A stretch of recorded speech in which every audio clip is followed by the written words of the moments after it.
Science fiction has been trying to predict the future since ancient Greece, but there's one film I've always thought seems to have accurately predicted an uncanny amount about humanity's direction of travel. I'm not talking about 2001: A Space Odyssey, Blade Runner, or even Minority Report. It's the animated story of a little trash-clearing robot, WALL-E. I usually enjoy being right, but not in this instance. I didn't want to be right on so many things of this movie. That's Andrew Stanton, the writer and director of WALL-E. On the surface, it's a tale of two robots falling in love on a post-apocalyptic Earth. But scratch a little deeper, and there's a fable about the consequences of consumption and technology addiction. You know, the funny thing we found out was, like, where do you think technology would go and why?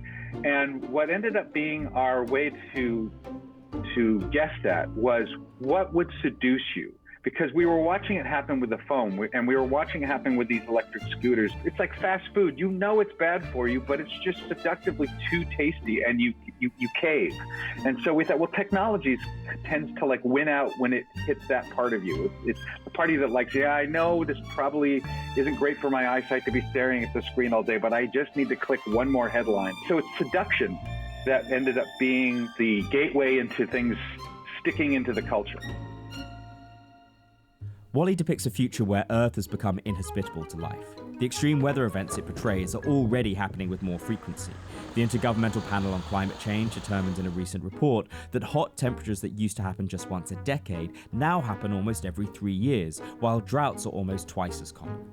The film was released just a year after the first iPhone and correctly anticipates our burgeoning tech addictions. The human characters live a sedentary existence on a spaceship, floating around on hoverbeds and interacting solely via video calls.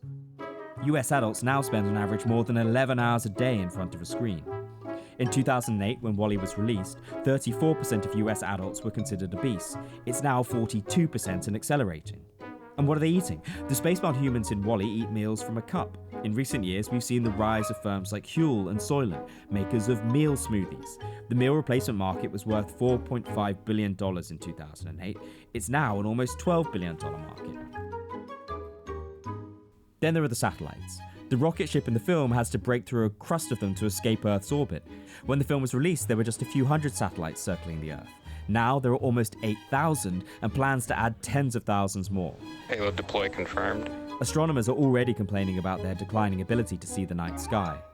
And the company that takes the humans into space is, of course, also a retailer called By and Large that appears to be something of a monopoly. It sounds more than a little bit like Amazon, the e-commerce giant whose sales have jumped from $19 billion in 2008 to a projected $541 billion this year.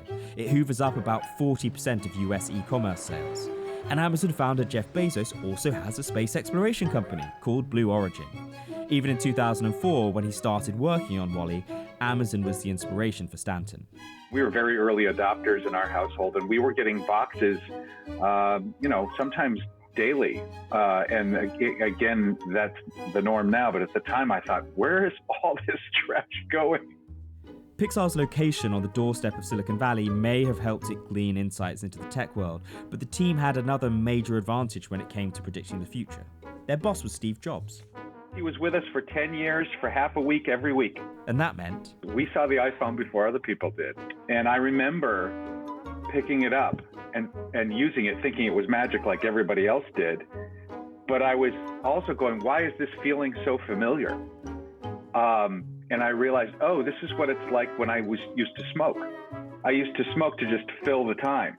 Like if I was standing waiting on a corner for a bus, you weren't feeling awkward and if you just lit a cigarette and just sort of kept it going. And I thought, oh, there's some addictive quality to this, that just to occupy my time that is very, very, very instinctual. And so, again, it wasn't a huge leap for me to go, I could see this very quickly becoming a crutch. Of course, there's plenty in WALL-E that hasn't yet come to pass. We are, after all, still living on Earth, and it's far more likely that climate change sends much of the world into poverty than into space. But life has an uncanny and perhaps intentional way of imitating art. The ship in WALL-E is called the Axiom. Elon Musk's SpaceX recently took tourists to the International Space Station. The name of the rocket? Godspeed, Axiom 1.